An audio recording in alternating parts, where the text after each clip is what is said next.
Bonjour à tous et bienvenue sur la chaîne Hélios Guidance. Je vous renouvelle tous mes vœux de bonheur pour cette année 2023. Quant à moi, je vous ai réservé quelques nouveautés. Cette année, il y aura des événements en présentiel dans les alentours de Bordeaux pour des formations ou des stages découvertes. Il y aura également des formations en autonomie de niveau 2 pour toujours plus d'approfondissement dans votre lecture du tarot et votre autonomie.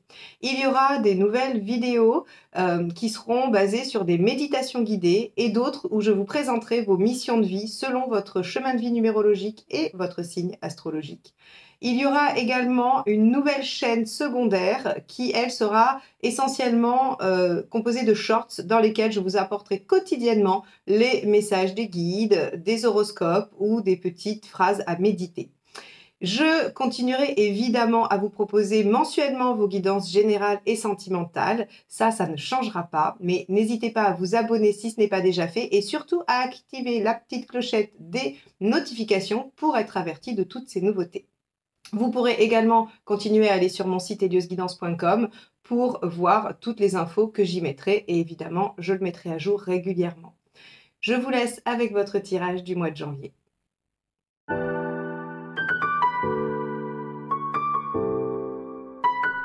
Les lions, allons voir ce que vous réserve le mois de janvier.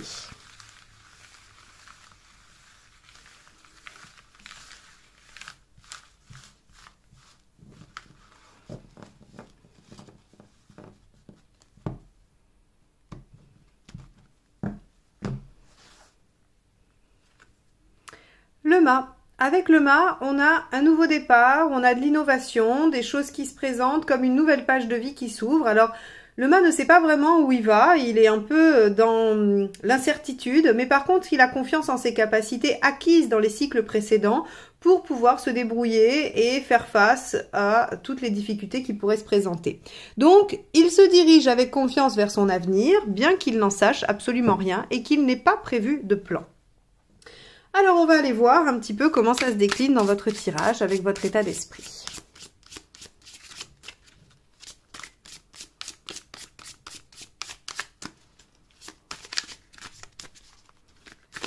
Alors, les lions, janvier 2023.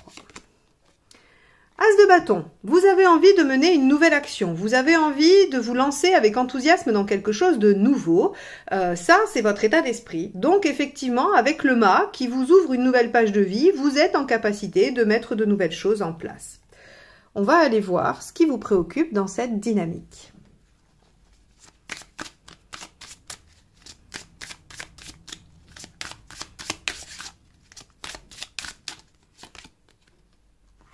Le 6 d'épée, ce qui vous préoccupe, c'est le temps que ça va mettre. C'est le fait d'être entre deux rives.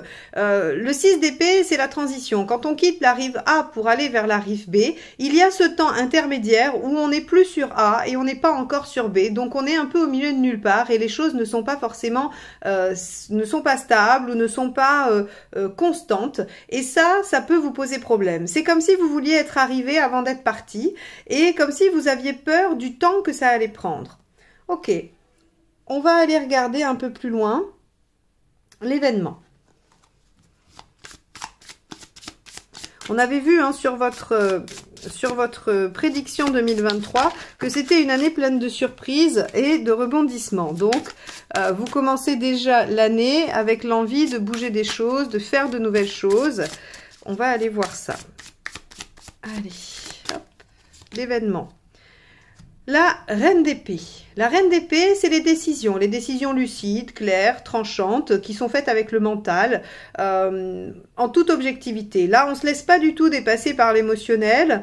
La reine d'épée, on lui a déjà fait subir des choses, elle n'a plus du tout l'intention de se faire avoir, donc elle aurait tendance, même parfois un peu trop, à trancher, sans se soucier de ce que ça peut provoquer comme émotion. Alors, est-ce que vous décidez de vous lancer dans une nouvelle activité, dans une nouvelle action, sans trop réfléchir à ce que ça vous fait ou ce que ça peut faire? On va voir, on va aller développer ça avec la suite. On va aller voir ce qui vous aide.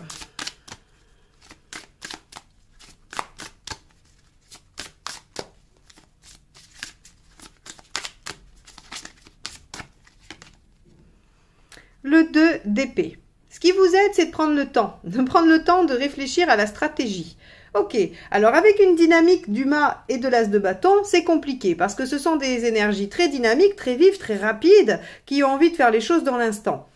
Ce qui vient un peu corroborer cette espèce de préoccupation du 6 d'épée qui serait combien de temps ça va prendre. Là, ici, on vous dit, mais prenez le temps, élaborez les choses, réfléchissez. Avant de partir en randonnée, vous allez décider de où vous allez partir, du trajet que vous allez réaliser, vous allez faire la liste de ce dont vous avez besoin dans votre sac à dos pour votre survie. Ça, c'est du 2 d'épée. Le 2 d'épée, il élabore le plan avant d'aller en action. Donc, on vous dit, élaborer le plan d'action avant de passer à l'action serait aidant. Alors, qu'est-ce qui ne vous aide pas?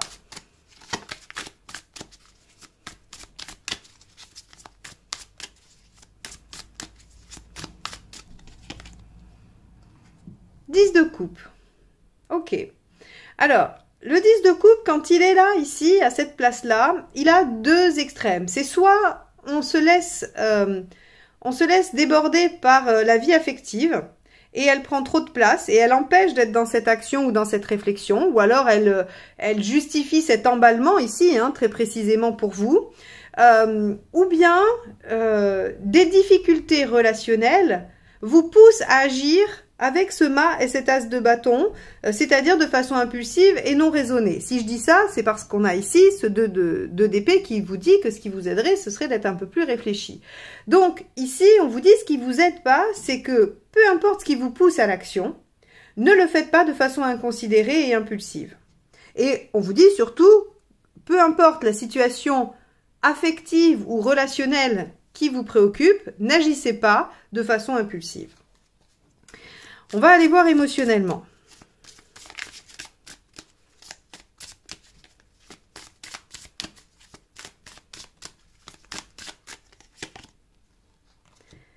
Cinq de denier. Vous avez des craintes, vous avez des peurs.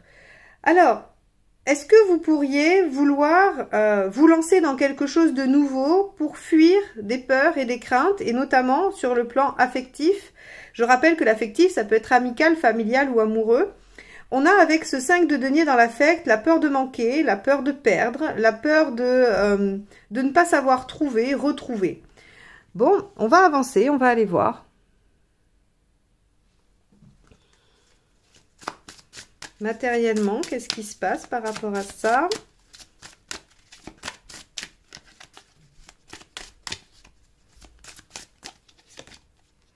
Bon, le soleil. Au niveau pratique, matériel, il n'y a pas de problématique justement. On est avec le soleil. Et d'ailleurs, on avait bien vu dans cette vidéo de projection 2023 que votre premier mois de janvier, il était sous le signe de la sécurité, avec du roi de denier, avec de la justice. Donc, on était dans une situation assez sécure. Alors, est-ce que cette situation sécure, elle vous donne envie de prendre des risques? Elle vous donne envie de remettre du dynamisme et de l'action dans votre vie? C'est possible. Par contre, on vous dit, attention, ce que j'ai oublié de dire ici, c'est que cette envie d'agir de façon un peu rapide et on va dire, pas vraiment réfléchi, puisque c'est le conseil, hein, c'est ce que ça suppose, hein, pourrait venir aussi mettre le bazar dans quelque chose d'équilibré au niveau affectif. C'est là, ici, toute la difficulté d'interpréter cette carte ici, parce que on va voir avec la deuxième, hein, avec la deuxième ligne de tarot, c'est à ça que ça va nous aider, parce qu'ici, on ne sait pas si c'est des circonstances affectives qui vous poussent à vouloir vous mettre en action, qu'elles soient bonnes ou négatives, ou si le fait de vous mettre en action va aller plus ou moins déstabiliser quelque chose d'affectif. Ici, en tout cas, il y a de la peur de perdre. Bon, on va aller voir où vous en êtes dans votre chemin de vie.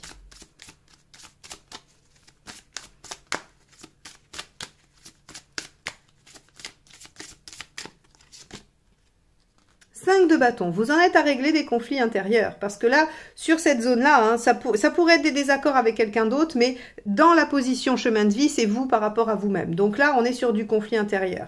Alors, ce qui est intéressant quand même dans le 5 de bâton, c'est que ce conflit intérieur, cette confrontation avec vous-même, elle est quand même positive et à visée évolutive. C'est-à-dire qu'à vous confronter à vos propres peurs et à vos propres contradictions, vous allez trouver des réponses à certaines questions. Ici, on voit bien qu'il y a quand même quelque chose d'assez ambivalent. Il y a une grande envie de bouger rapidement, mais en même temps, il y a des peurs de perdre et de lenteur, et on vous dit, mais ce qui serait bon, ça serait quand même de prendre le temps de réfléchir et d'être lucide et de ne pas laisser le domaine émotionnel dominer de façon négative ou non, ou être perturbé par ça.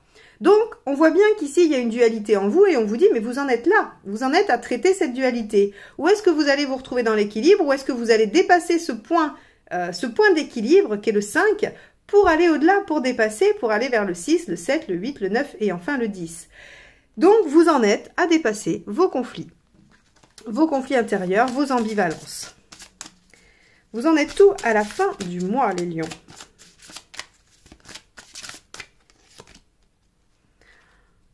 Cavalier de denier. Le cavalier de denier, lui, il poursuit ses efforts. Vous en êtes à avoir compris qu'il fallait du temps pour réaliser les choses et que vous allez probablement devoir faire des efforts sur un certain temps. Alors, le certain temps, il va dépendre de ce que vous entreprenez, bien évidemment. Si c'est un tout petit projet, ce sera plus court. Si c'est le projet de votre vie, ce sera plus long. Quoi qu'il en soit, le cavalier de denier, lui, il est capable de faire les choses petit à petit, quotidiennement, mettre chaque pierre une à une à l'édifice qu'il construit. Donc, vous en êtes là à la fin du mois de janvier. Vous avez compris que les choses ne pouvaient peut-être pas se faire en un instant, qu'elles allaient prendre du temps et que peut-être le fait de prendre du temps allait vous permettre d'y voir plus clair, d'être plus lucide, plus objectif et de moins risquer de choses sur le plan émotionnel. Bien, on va aller voir avec la deuxième ligne de tarot parce que ça va être intéressant de voir comment sont aspectées certaines cartes et notamment ce 10 de coupe. Pendant que je brasse ce jeu, je me permets de vous demander de liker et de commenter les vidéos puisque YouTube a choisi de valoriser les contenus avec cette méthode-là, c'est-à-dire qu'il valorise les chaînes qui ont beaucoup de likes et beaucoup de commentaires. Alors, si vous voulez m'aider, me soutenir pour que je puisse continuer à vous proposer ces guidances gratuites mensuelles, eh bien, n'hésitez pas à le faire et je répondrai à vos commentaires avec grand plaisir. Merci d'avance. Allez, lion, hop là, état d'esprit. Alors, celle-ci va absolument sortir. On va regarder laquelle c'est. 10 d'épée.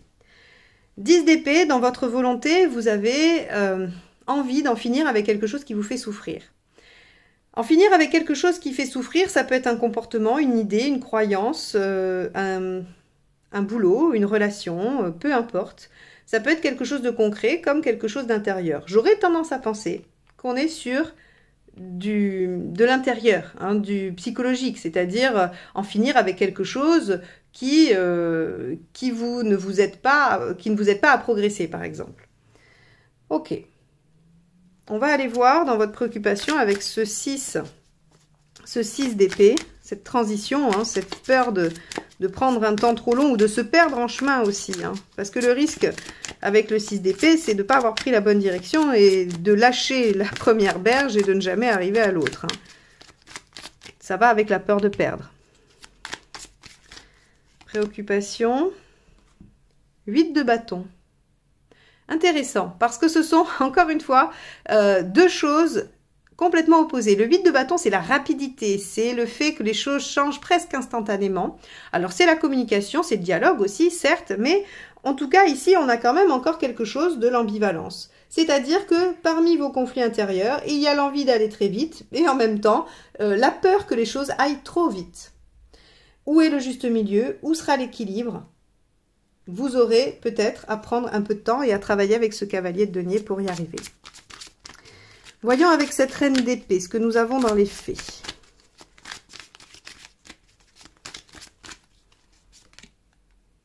As de pentacle.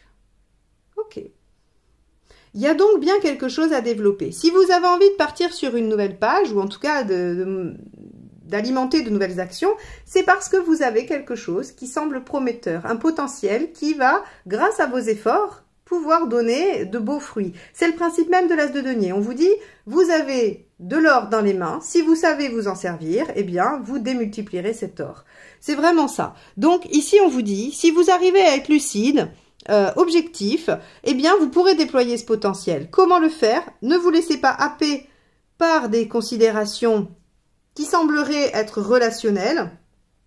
N'ayez pas peur, réglez vos conflits intérieurs. Matériellement, il n'y a pas d'objection, il n'y a pas de problématique pour l'instant. On verra la deuxième carte. Et grâce à vos efforts, vous devriez pouvoir poursuivre cet objectif, cette réalisation de potentiel. Alors, avec ce 2 d'épée, qu'est-ce qui vous aide? On avait vu élaborer la stratégie, prendre le temps d'y réfléchir, en tout cas. Ben, on a le roi d'épée. Voilà, utilisez votre intellect, toute votre capacité pour mener à bien et réaliser vos idées, vos envies. Le roi d'épée, c'est celui qui a absolument toutes les compétences pour concrétiser ce qu'il a en tête, hein, puisque c'est de l'épée. Donc, on est vraiment... je sais concrétiser mes idées. Mais on est dans l'épée, hein. Donc on vous demande d'être dans le mental quand même. Alors, avec ce 10 de coupe, on avait vu que ça serait intéressant de voir comment il était aspecté pour voir ce qui vous entravait, ce qui vous bloquait, ce qui était gênant. La reine d'épée. Ok. Ah ben, vous voyez, ici, on vous dit, vous êtes en reine d'épée. C'est la même ici qui vous entrave. Alors, comment comprendre ça? Eh bien, toujours sur le principe de la dualité. Je dis souvent à mes élèves, quand vous avez des choses contradictoires dans les tirages, ne pensez pas que c'est contradictoire. Pensez toujours à l'ambivalence. Nous ne sommes faits que d'ambivalence. Nous pouvons très bien osciller entre deux pôles complètement opposés régulièrement sur une même question. Et là, en fait, c'est tout le sujet de votre tirage. Vous avez envie d'arriver très vite, mais vous avez peur que ça aille trop vite. Vous avez peur que ça prenne trop de temps, donc vous voudriez aller plus vite. Mais en même temps, si ça en prenait trop, ça vous embêterait. Il y a des choses qui semblent être possibles pour vous. Vous avez de l'enthousiasme et de l'envie, mais vous avez terriblement peur. Alors, ici, on vous dit vraiment, il va falloir travailler sur toutes ces, ambivalences. Et la reine d'épée, ici, ne vous aide pas si vous êtes uniquement dans le mental.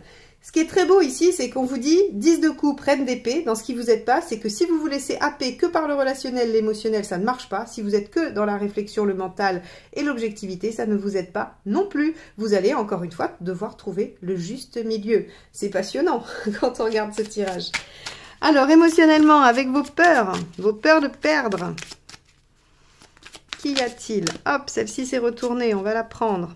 7 de coupe.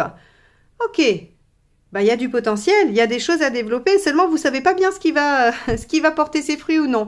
Le 7 de coupe, il est effectivement porteur de plein de choses, mais c'est comme un peu, vous savez, ce jeu, je ne vais pas vous le retrouver, mais bon, il y a des paquets gagnants, il y a des paquets perdants, et avec le 7 de coupe, eh bien, toutes les possibilités, toutes les options ne se valent pas.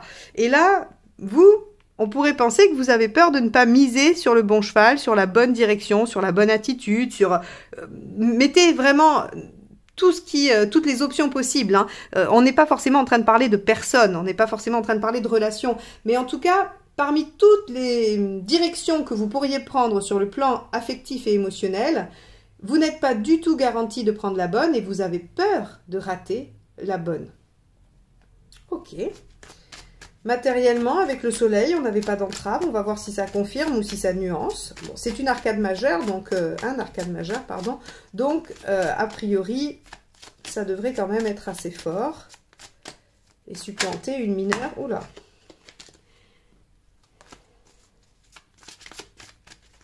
Allez. 10 de coupe. Ok. Rien ne bloque votre réalisation, votre aboutissement, votre épanouissement. Et vous pouvez vous servir de choses purement pratiques et matérielles pour aller vers un épanouissement personnel. Alors, qu'est-ce que ça peut vouloir dire? Vous pouvez user de tout ce qui est concret. Le concret, c'est pas que l'argent, hein. Le denier ne parle pas que de l'argent, il parle du temps, il parle des moyens, il parle des outils. Donc, vous pouvez concrètement œuvrer à votre réalisation, à votre bonheur. Si par exemple, je vais prendre un exemple tout bête, mais si votre bonheur c'est de vivre dans une maison qui ressemble à ça ou ça, eh bien on vous dit, vous pouvez vous servir de ce que vous possédez pour réaliser. Donc vous pouvez faire les travaux nécessaires dans votre intérieur, vous pouvez mettre en place les choses très concrètement pour aller vers votre réalisation et ce qui vous rend heureux. Bon, on a un tirage très touffu, qui en plus va... j'ai vraiment la sensation d'un ping-pong entre un aspect et un autre. Je pense que c'est le reflet de ce qui se passe en vous, de cette ambivalence, de ces contradictions intérieures, de ces envies de réalisation et en même temps ces peurs. Voilà, je pense que le tirage est vraiment le reflet de tout ça. On va regarder avec ce 5 de bâton où vous en êtes dans votre chemin de vie. Hop, bah celle-ci est sortie. 8 d'épée. Travaillez la confiance en vous. Savoir qu'il y a des options autres que celles auxquelles vous avez pensé. Le 8 d'épée, c'est vraiment être capable de regarder dans d'autres directions que celles qu'on a l'habitude de voir pour trouver les issues, les sorties. C'est vraiment... vous en êtes à régler vos conflits intérieurs pour reprendre confiance en vos capacités et trouver les solutions à vos problèmes. Waouh! Et le fait de trouver les solutions à vos problèmes vous permet d'œuvrer lentement, mais sûrement, à votre réalisation d'un point de vue très concret. Ok. Alors, avec ce cavalier de denier, justement, qu'avons-nous? Eh bien, nous avons le cavalier de bâton. Donc, on est bien dans une dynamique qui va de l'avant, qui est en train d'œuvrer peu à peu. Les choses ne seront pas réalisées fin janvier, mais elles sont en cours. Elles sont en cours et elles vont probablement se manifester dans les mois suivants. Et donc, nous regarderons ça avec une grande attention.